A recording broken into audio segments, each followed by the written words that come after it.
Election day is less than 3 weeks away, and while there aren't many people on this year's ballot, school districts across the area are hoping to get referendums passed. Aaron Stuvey has more.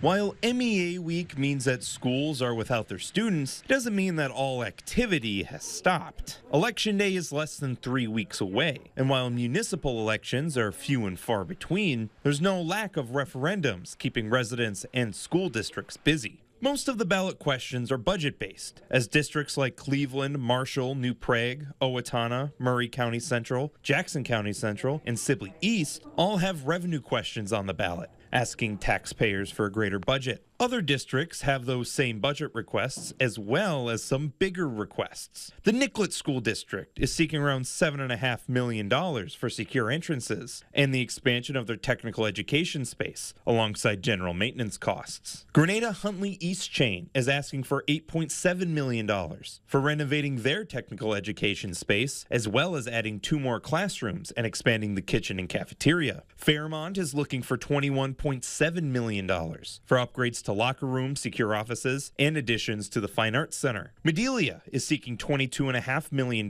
for sprawling upgrades that include HVAC and roofing repairs around the district, renovations to locker rooms, bathrooms, and the kitchen, and an expansion of their technical education space. The largest referendum in the area is at Tri-City United, which is asking for nearly $40 million for upgrades around the district that include upgrades for the high school's athletic wing, 6 new classrooms at the Lonsdale Elementary School, expansions and conversions of existing spaces into classrooms at Montgomery and La Center, and general repairs in all buildings. Election Day is November 4th, and early voting is already available for residents in areas with items on the ballot. Aaron Stuvey, KUYC News Now.